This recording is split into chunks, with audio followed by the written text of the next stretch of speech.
ಇಲ್ಲಿರುವಂತಹ ಕ್ರೂರ ಮೃಗಗಳೆಲ್ಲ ದೂರ ದೂರ ಸರಿಯುತ್ತಾ ಹೋಗುವುದಕ್ಕೆ ಒಳ್ಳೆ ಕೆಲಸಕ್ಕೆ ಹೋಗ್ತಾ ಇದ್ದಾನೆ ಮಾನದೇವ. ದಾರಿ ಅನುಕೂಲ ಮಾಡಿಕೊಡ್ತಾ ಇದ್ದಾನೆ. ಅದನ್ನೇ ದಾರಿಯನ್ನು ಅನುಸರಿಸುತ್ತಾ ಮುಂದುವರಿಯುತ್ತಾ ಹುಡುಕುತ್ತಾ ಬಂದ್ರೆ ಶಿವ ಎಲ್ಲಿಯೂ ಕಾಣಿಸುವುದಿಲ್ಲ, ಇದೆಲ್ಲೂ ಕಾಣಿಸುವುದಿಲ್ಲ. ಅದ್ಯಾಕೆ ಪ್ರಕೃತಿಯಲ್ಲಿ ಆ ರೀತಿಯ ಅವ್ಯವಸ್ಥೆ ಇಲ್ಲೆಲ್ಲ ಇರಬೇಕಲ್ಲ? ಎಲ್ಲಿ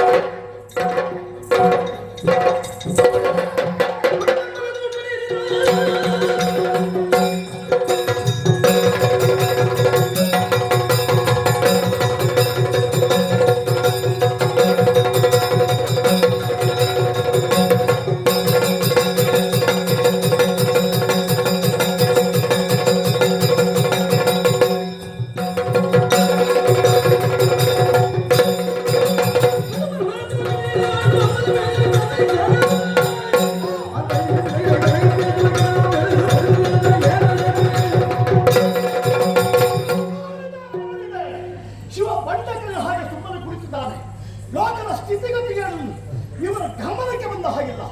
ಲೋಕ ತತ್ತರಿಸುತ್ತಾ ಇದೆ, ತತ್ತರಿಸುತ್ತಾ ಇದೆ. ಇವನಿಗೆ ತಪಸ್ಸೇ ಹೆಚ್ಚಾಗಿ ಹೋಯಿತು. ಈತ ಎಲ್ಲ ಇದ್ರೆ ನಿಜ ಕಲ್ಯಾಣ ಆಗುವುದಿಲ್ಲ. ಮಹಾದೇವ, ನಿನ್ನ ಶಿಷ್ಯ ಉದ್ವೇಗ ರಹಿತನಾಗಿ ಮುಂದುವರಿತಾ ಇದ್ದಾನೆ. ತಪ್ಪು ಎಣಿಸದಿರು, ನನ್ನ ಮೇಲೆ ಮುನಿಯದಿರು. ಲೋಕದ ಕಲ್ಯಾಣಕ್ಕಾಗಿ ಮನ ಮಾಡುತ್ತರು. ಏನು ಹೇಳುವುದಿಲ್ಲ. ಇದೋ ಇದೋ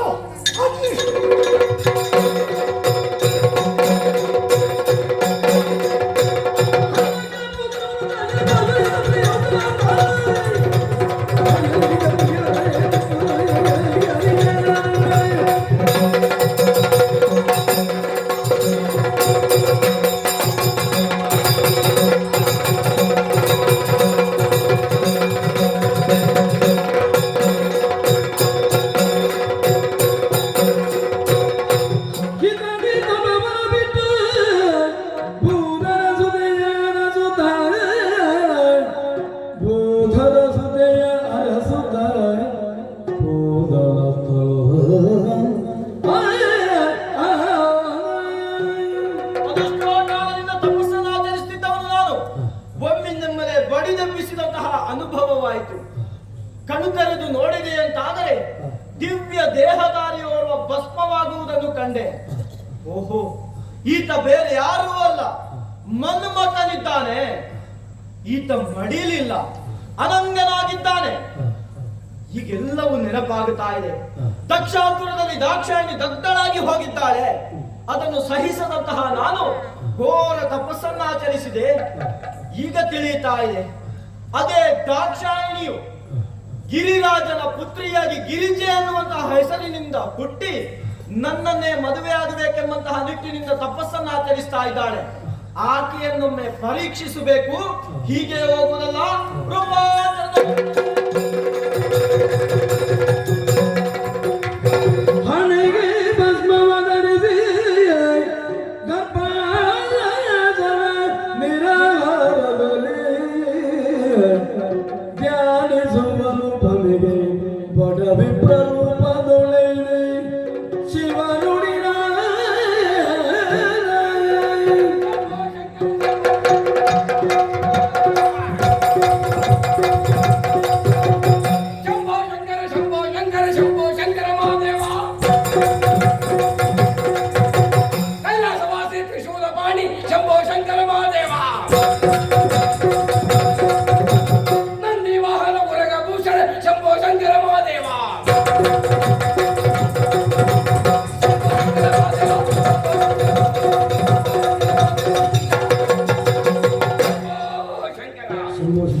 ಪರಮೇಶ್ವರನು ನಾನು ಈಗ ಬೈರಾಗಿ ವೇಷವನ್ನು ಧರಿಸಿಕೊಂಡು ಬಂದಿದ್ದೇನೆ. ಕಾರಣ ನಿಮಗೆ ಗೊತ್ತಿರಬಹುದು. ದಕ್ಷಾಧ್ವರ ನನ್ನ ಮಡದಿಯಾದಂತಹ ದಾಕ್ಷಾಯಿಣು ಬೆಂಕಿಯಲ್ಲಿ ದಹಿಸಿ ಹೋಗಿದ್ದಾಳೆ. ಈಗ ಹೆಂಡತಿಲ್ಲದೆ ಕೊರಗುತ್ತಾ ಇದ್ದೇನೆ. ಹೆಂಡತಿಯನ್ನು ಪಡೆಯುವುದಕ್ಕೆ ಬೇಕಾಗಿ ಈ ರೂಪವನ್ನು ಧರಿಸಿಕೊಂಡು ಬಂದದ್ದು. ದಾಕ್ಷಾಯಿಣಿಯೇ ಈಗ ಪರ್ವತರಾಯನಿಗೆ ಮಗಳಾಗಿ ಪಾರ್ವತಿ ಎಂಬ ಹೆಸರಿನಿಂದ, ಗಿರಿರಾಜನ ಮಗಳಾದುದರಿಂದ ಗಿರಿಜೆ ಎಂಬ ಹೆಸರಿನಿಂದ ನನ್ನನ್ನು ಮದುವೆಯಾಗುವಂತಹ ಉದ್ದೇಶದಿಂದ ತಪಸ್ಸನ್ನು ಆಚರಿಸುತ್ತಾ ಇದ್ದಾಳೆ. ನೇರವಾಗಿ ನಾನು ನಿನ್ನನ್ನು ಮದುವೆಯಾಗುತ್ತೇನೆ ಅಂತ ಹೇಳುವುದಲ್ಲ, ನನ್ನ ಮೇಲೆ ಭಕ್ತಿ ಗೌರವ ಎಷ್ಟಿದೆ ಎಂಬುದು ನಾನು ಪರೀಕ್ಷೆ ಮಾಡಬೇಕು. ಮೊದಲು ಬೇಗ ಒಂದು ಗಿರಿಜಾ ಕಲ್ಯಾಣ ಆಗಬೇಕು. ಎಲ್ಲ ಕಾಯುವುದು ಅದನ್ನೇ. ಯಾಕೆ? ಕಳರ ನಾಶಕ್ಕೆ ಬೇಕಾಗಿ. ಅದಕ್ಕಾಗಿ ಕೇಳ್ತಾ ಉಂಟಲ್ಲ, ಓಂ ನಮ ಶಿವಾಯ. ಓಂ ನಮ ಶಿವಾಯ.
ನನಗೆ ಬಹಳ ಆಶ್ಚರ್ಯ ಕಾಣುತ್ತಾ ಇದೆ. ಯಾಕೆ? ನಿನ್ನನ್ನು ನೋಡುವಾಗ ಕ್ಷತ್ರಿಯ ಕುಲದಲ್ಲಿ ಹುಟ್ಟಿದವಳಂತೆ ಕಾಣುತ್ತಾ ಇದ್ದಿ.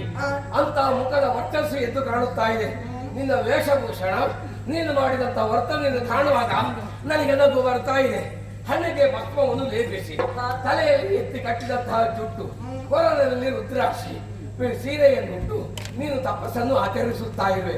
ಅದು ಕೂಡ ಉಪವಾಸದಿಂದ. ಬರಿದೆ ಒಡಲನ್ನು ದಂಡಿಸಿ ಯಾರ ಕುರಿತು ತಪಸ್ಸು? ಯಾಕೆ ತಪಸ್ಸು ಹೇಳುವೆಯ? ಸಡಗರ ಮಾತಿಗೆ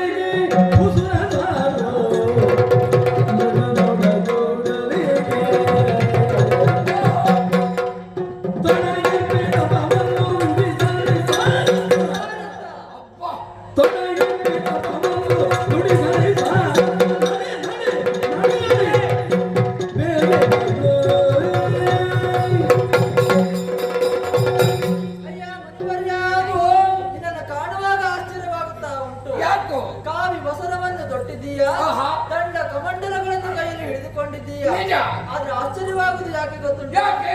ನಿನ್ನ ವಸನಕ್ಕೂ ನೀನು ಆಡುವಂತಹ ವರ್ತನೆಗೂ ಸಂಬಂಧವೇ ಇಲ್ಲವಾ? ಸನ್ಯಾಸಿಯಾದವನು ಇನ್ನೊಬ್ಬರ ತಪಸ್ಸಿಗೆ ಪ್ರೋತ್ಸಾಹವನ್ನು ನೀಡಬೇಕೆ ಹೊರತು ತಪಸ್ಸಿಗೆ ಭಂಗವನ್ನು ಮಾಡುವುದಲ್ಲ.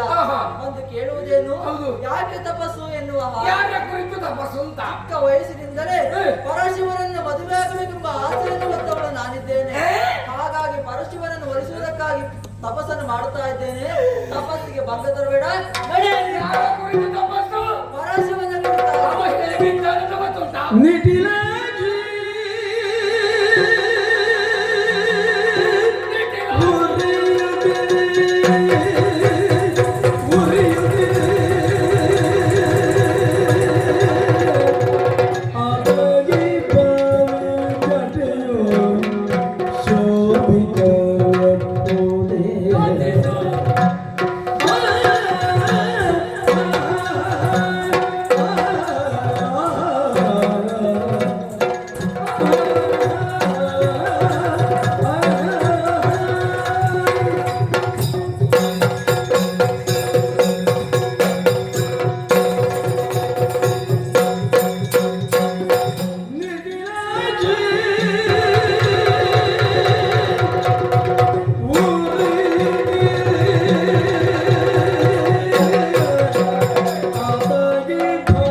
ನನಗೆ ಬಹಳ ಬೇಸರ ಆಗುತ್ತಾ ಇದೆ. ಯಾಕೆ? ಹೆಣ್ಣು ಮಕ್ಕಳು ಈ ರೀತಿಯಾದಂತಹ ತಪ್ಪು ಯೋಚನೆ ಮಾಡಬಾರದು. ಹಾ?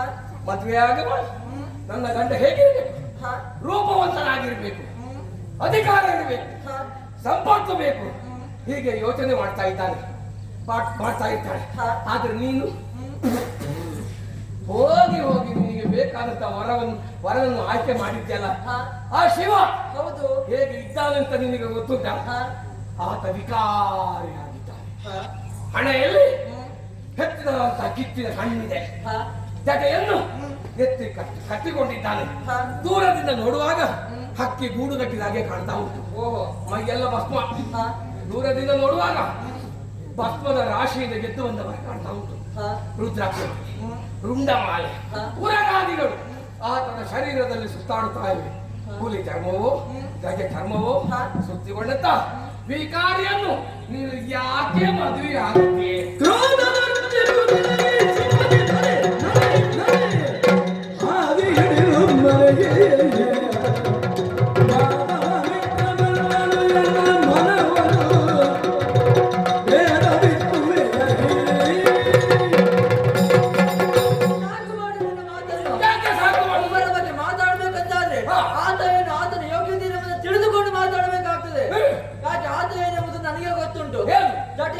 ಜಟೆಯನ್ನು ಸುತ್ತಿದ್ದಾನೆ, ಹೌದು. ಉದರದಲ್ಲಿ ಉರಗಾದಿಗಳು, ಹೌದು. ಇದೆಲ್ಲ ಯಾಕೆ ಎನ್ನುವಾಗಿ ಕೇಳುತ್ತಾ ಇದ್ದೆಲ್ಲ. ಹೌದು. ಇದನ್ನೆಲ್ಲ ಮಾಡಿದ್ದು ಲೋಕ ಕಲ್ಯಾಣಕ್ಕಾಗಿ. ಅವರ ಬಗ್ಗೆ ಮಾತಾಡುವಂತ ಅವಶ್ಯಕತೆ ನಿನಗಿಲ್ಲ. ತೆರಳಿನಿಂದ ಎಲ್ಲಿಗೆ ತೆರಳುವುದು? ನಾವು ಹೋಗ್ಬೇಕಿದ್ರೆ ಮುಗಿಸಿ ಹೋಗುದು. ಏನುಂಟು ನಿನ್ನ ದಿನ? ಬಂದವರೆಲ್ಲ ಹೋಗಿ ಆಯ್ತು, ನಮ್ಮದು ಮುಗಿಸಿ ನೀನು ಹೋಗುದು ಯಾವಾಗ? ಹೋಗ್ತಾರೆ, ವ್ಯವಸ್ಥೆ ಮಾಡಿ ಹೋಗುದು. ಶಿಕ್ಷೆ ನೋಡುತ್ತುಂಟ. ಸ್ವಲ್ಪ ದಿನ ಅವಸರ ಮಾಡಬೇಡ. ನಿನಗೆ ಕೆಲವೆಲ್ಲ ವಿಷಯ ಹೇಳಲಿಕ್ಕೆ ಉಂಟು. ಏನು ಹೇಳಿದ್ರೆ ಅಲ್ಲ, ಹೆಣ್ಣು ಮಕ್ಕಳು ನೋಡು, ನಾನು ಯೋಚನೆ ಮಾಡು. ಮದುವೆ ಆಗಲಿ, ಗಂಡನ ಮನೆಗೆ ಹೋಗಿ ಅಲ್ಲಿ ಕಣ್ಣ ನೀರನ್ನು ಸುರಿಸುವುದಲ್ಲ. ಅಯ್ಯೋ, ಇಂಥ ಗಂಡನ ನಾನು ಮದುವೆ ಆಗಲ್ಲ ಎಂತಾಗಿದೆ. ನಿನ್ನ ಬಗ್ಗೆ ನನಗೆ ಬೇಡಿಕೆ ಆಗುತ್ತಾ ಇದೆ. ಎಂತ ಒಂದು ಕಷ್ಟಕ್ಕೆ ನೀನು ಸಿಲುಕಬಹುದು. ಆ ವಿಕಾರಿಯನ್ನು ಮದುವೆ ಆದರೆ ಯಾವಾಗಲೂ ನೋಡಿದ್ರೆ ಭಸ್ಮಾಂತದಲ್ಲಿ ನೀನೇ ಯಾಕೆ ನನಗೆ ನಿನ್ನ ಬಗ್ಗೆ ಬೇಸರ ಆಗುದು. ಹಾಗಾಗಿ ಅವ ಬೇಡ ಅಂತ ನಾನು ಹೇಳಿದೆ. ಅವ ಬೇಡ. ಮತ್ತೆ ಎಂತ ವಿಷಯ ಗೊತ್ತಿಲ್ಲ, ಹತ್ತಿರ ಕುಡಿದುಕೊಳ್ಳೋದಕ್ಕೆ ಬಿಡುವುದಿಲ್ಲ ನೀನು. ನಾನು ನಿನಗೆ ಒಳ್ಳೆ ವರನನ್ನು ತೋರಿಸಿಕೊಡ್ತೇನೆ. ಶಿವ ಬೇಡ, ರೂಪವಂತ, ಅಧಿಕಾರ, ಸಂಪತ್ತು ಅಂತ ಒಬ್ಬ ಇದ್ದಾನೆ. ಯಾರು? ದೇವಲೋಕದ ಅಧಿಕಾರಿ ದೇವೇಂದ್ರ. ಆತನ ಬಗ್ಗೆ ನಾನು ಹೇಳಬೇಕಾಗಿಲ್ಲ, ಎಲ್ಲ ಲೋಕಕ್ಕೆ ಗೊತ್ತಿದೆ. ಆ ದೇವೇಂದ್ರ ಅವಾಗುವುದಾ? ದೇವೇಂದ್ರ ಯಾರು? ದೇವೇಂದ್ರ ತಪ್ಪು ಮಾಡಿದಾಗ ಪರಶುವನ ಬಳಿಗೆ ಬರುದಲ್ವನು? ಬೇಡ, ಅವ ಬೇಡ. ಅದನ್ನ ಬೆಂಕಿ ಉಳಿಸುವ ಯಾರು ಬೇಡ? ಅದನ್ನೇ ಬೇಡ, ಆಗುದಿಲ್ಲ. ವರುಣ ಒಳ್ಳೇದು, ಮಳೆ ಸುರಿಸ್ತಾನೆ, ಒಳ್ಳೇದು. ವರುಣ ಆಗುದಿಲ್ಲ. ಎಲ್ಲರನ್ನು ಆಗುದಿಲ್ಲ ಅಂತ ಹೇಳುದು. ಇವ ಒಳ್ಳೇದು. ಯಾರು? ಈಗ ಅದು ಅಗತ್ಯ. ಯಾರು? ವಾಯು ಬೇಡ. ಈಗ ವಾಯು ಬೇಡ ಅಂತ ಹೇಳಬೇಡ. ಸ್ವಲ್ಪ ಸಮಯ ಹೋದ್ರೆ ಅದಕ್ಕೂ ಹತ್ತರ ಆಯಿತು. ವಾಯು ಬೇಕು, ತುಂಬಿಸಿಡು. ಬೇಡ ಅಂತ ಹೇಳ್ತಾ ಇದ್ದೇನಲ್ವಾ? ಕುಬೇರ ಪರಶಿವನ್ ಒಬ್ಬನೇ.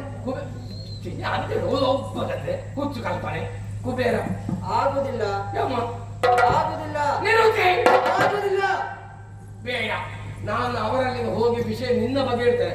ಅವರ ಬಗ್ಗೆ ಹೊಗಳಿದ್ರೆ ನಿನಗೆ ಕೋಪವಾಗಲ್ವಾ? ಅವರಲ್ಲಿಗೆ ಹೋಗಿ ಇಂಥ ಹೆಣ್ಣೊಬ್ಬಳು ಇದ್ದಾಳೆ, ಬಹಳ ರೂಪವತಿ, ಅವರನ್ನು ನೀನು ಮದುವೆ ಆಗಬೇಕು ಎಂಬುದಾಗಿ ಹೇಳಿ ಅವರನ್ನು ಕರ್ಕೊಂಡು ಬಂದು ನಿನ್ನ ಪಾದಕ್ಕೆ ಎರಗಿಸ್ತೇನೆ. ಇಷ್ಟೆಲ್ಲ ಹೇಳಿದ ಅವ್ರು ಹೇಳಿಕೊಟ್ಟು ಕಳಿಸಿಯಾ? ಅಲ್ಲ, ನಾನೇ ಸ್ವಂತ. ಹೌದು. ಈಗ ಹೇಳುದು ಅವರಲ್ಲಿ ಹೋಗಿ ಅಲ್ಲ, ಅವರ ಪರವಾಗಿ ನಿನಗೆ ಬೇಕಾಗಿ ಅವರಿಗೆ ಹೇಳು. ಅದು ಸ್ವಂತ ಅವರಿಗೆ ಅವರ ಹಾಗೆ. ಯಾರು ಬೇಡ ಅಂತ ಹೇಳ್ತಾ ಇದ್ದೇನಲ್ವಾ? ಬೇಡ, ಅವರು ಬೇಡಲ್ಲ. ನಿನಗೆ ದೇವೇಂದ್ರ ಬೇಡಲ್ಲ. ಅವಸರ ಮಾಡೋದಕ್ಕೆ ದೇವೇಂದ್ರ ಬೇಡಲ್ಲ. ಬೇಡ. ಇಂದ್ರ ದೇವತೆಗಳು ಬೇಡಲ್ಲ. ಆಗುದಿಲ್ಲ. ಇನ್ನು ಒಬ್ಬ ಇದ್ದಾನೆ. ಯಾರು? ಅವನನ್ನು ನೀನು ಮಾತ್ರ ಬೇಡ ಅಂತ ಹೇಳಿದ್ರೆ ನಿನ್ನ ಜೀವನ ಹಾಳಾಗಿ ಹೋಗ್ತದೆ. ಒಬ್ಬ ಇದ್ದಾನೆ. ಯಾರದು? ಅವನು ನೋಡಿ ಎಂತ ಚಂದ ಇದ್ದಾನೆ ಅವ. ಎಂತ ಪುರದ್ರಪ್ಪಿ ಯುವಕ. ಅವನು ಮೆಚ್ಚಿ ನೀನು ವರಿಸಿದ್ರೆ ನಿನ್ನ ಜೀವನ ಸುಗಮದಲ್ಲಿ ಹೋಗುತ್ತದೆ. ಅಂತವರು ಯಾರು? ಬೇರೆ ಯಾರು ಅಲ್ಲ, ಆ ಚಂದದ ಹುಡುಗ ನಾನೇ. ಹೇಳಿದ ಭಾಷೆ ಅರ್ಥ ಆಗುದಿಲ್ಲ ನಿನಗೆ? ಎಷ್ಟು ಜನ ಹೇಳ್ಬೇಕು ನಿನಗೆ? ಪರಶುವನ ಒಬ್ಬನೇ ಎನ್ನುವ ಹಾಗೆ. ಒಂದು ಮಾತು ಇನ್ನಲ್ಲಿ ನಿನ್ನಲ್ಲಿ ಮಾತಾಡುವ ಅವಶ್ಯಕತೆ ನನಗಿಲ್ಲ. ನಿನ್ನ ದಾರಿ ನಿನಗೆ, ನನ್ನ ದಾರಿ ನನಗೆ. ಈ ಮಾತು ಯಾವಾಗ ಬರ್ತದೆ ಅಂತ ಕಾಯ್ತಾ ಇದ್ದೆ. ನಿನ್ನ ದಾರಿ ನಿನಗೆ, ನನ್ನ ದಾರಿ ನನಗೆ.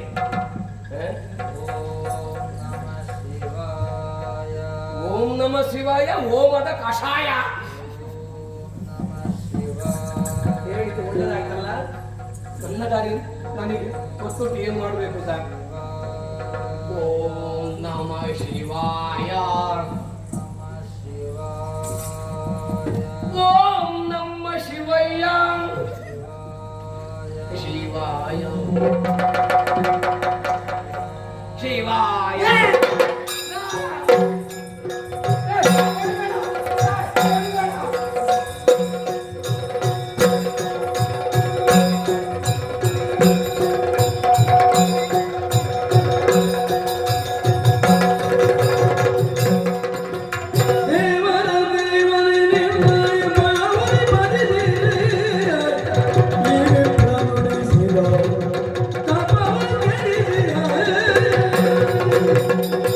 ಭಗವಂತ, ಏನಾಗಿ ಹೋಯಿತು? ಚಿಕ್ಕ ವಯಸ್ಸಿನಿಂದಲೇ ನಿನ್ನನ್ನು ಮದುವೆ ಆಗಬೇಕೆಂಬ ಆಸೆಯಿಂದ ನಿನ್ನ ಕುರಿತಾಗಿ ತಪಸ್ಸನ್ನು ಆಚರಿಸುತ್ತಾ ಇದ್ದವಳು ನಾನು. ಈ ನನ್ನ ತಪಸ್ಸಿಗೆ ಭಂಗವಾಗಿ ಹೋಯಿತಲ್ಲ ಈ ಬಡ ಮುನಿಯಿಂದ. ನನ್ನನ್ನು ರಕ್ಷಿಸುವವರು ಯಾರು? ಕಾಪಾಡುವವರು ಯಾರು ದೇವ? ಮಗಳೇ, ಇದು ನಿನ್ನ ಭಕ್ತಿಗೆ ಮೆಚ್ಚಿದಂತ ನಾನು ಪುಲಿ ಚರ್ಮ ಧರಿಸಿ ಬಂದಿದ್ದೇನೆ. ನೀನು ದುಃಖಿಸಬೇಡ, ನಿನ್ನನ್ನು ವರಿಸುವುದಕ್ಕಾಗಿ ಬಂದಿದ್ದೇನೆ ಮಗಳೇ.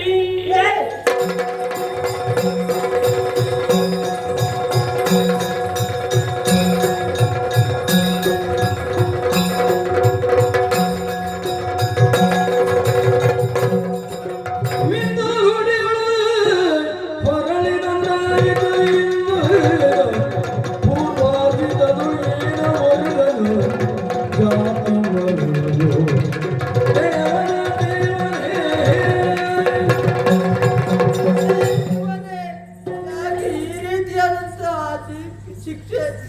ಎಲ್ಲ ಕುರಿತಾಗಿ ಮಾಡಿದಂತಹ ತಪಸ್ಸು ಶುದ್ಧ ಜಲದಲ್ಲಿ ಮಿಂದು ಮರಳಿನಲ್ಲಿ ಹೊರಳಾಡಿದಂತಾಗಿ ಹೋಯಿತಲ್ಲ ಈ ತಪಸ್ಸು. ಶಿವನೇ, ನೀನೇ ರಕ್ಷಿಸಬೇಕು, ನೀನೇ ರಕ್ಷಿಸಬೇಕು ದೇವ. ನಿನ್ನ ಭಕ್ತಿ ಶ್ರದ್ಧೆಗೆ ಮೆಚ್ಚಿದಂತ ನಾನು ನಿನ್ನ ಪೆಟ್ಟನ್ನು ಸಹಿಸಿಕೊಳ್ಳದೆ ಚಾಪೆ ಕವಚ ಧರಿಸಿ ಬಂದಿದ್ದೀನಿ.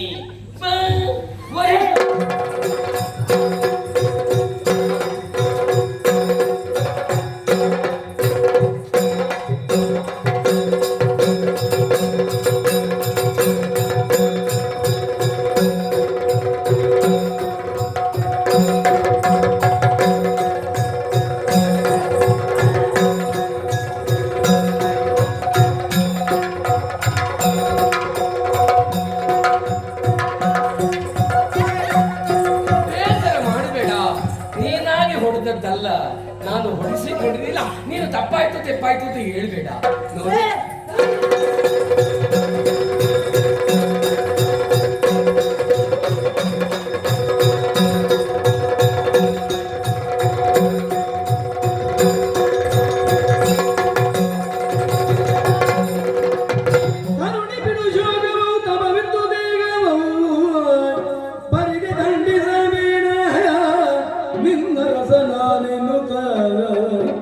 ಗಿರಿಜಯವು ಸಂತವಿಸಲತ್ತ ಸುರರಂಬರದಿ ನೆಲುಪು ಮಳೆಗರೆ ಹೋದ ತರುಣಿ ಬಿಡು ಶೋಕ.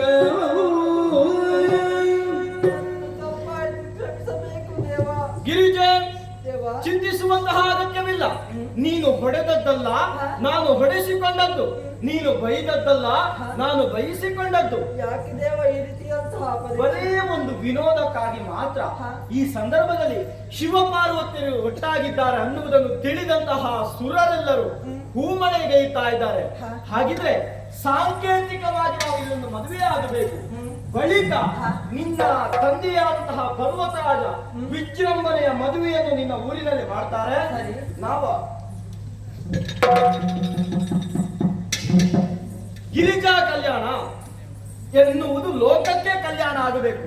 ಎಂಬಲ್ಲಿಗೆ ಈ ಪುಣ್ಯಪ್ರದವಾದಂತಹ ಕರ್ನಾಟಕವನ್ನು ಯಾರು ಆಡುತ್ತಾರೋ ಆಡಿಸ್ತಾರೋ ನೋಡುತ್ತಾರೋ ಅವರೆಲ್ಲರಿಗೂ ನಾವು ನಂಬಿಕೊಂಡು ಬಂದಂತಹ ಮಂಜುನಾಥ ಸ್ವಾಮಿ ಮಹಾಗಣಪತಿ ದೇವರು ಆಯುರಾರೋಗ್ಯವನ್ನು ಕೊಡಲಿ ಎಂಬುದಾಗಿ ಬೇಡಿಕೊಳ್ಳುತ್ತಾ ಪುಣ್ಯ ಕಥಾನಕಕ್ಕೆ ಮಂಗಳ ಗೀತೆಯನ್ನು ಹಾಡುತ್ತಾ ಇದ್ದೇವೆ. ಮಂಗಳಂ ಶುಭಂ ಮಂಗಳಂ. ಶ್ರೀ ಮಂಜುನಾಥ ಅಭಯ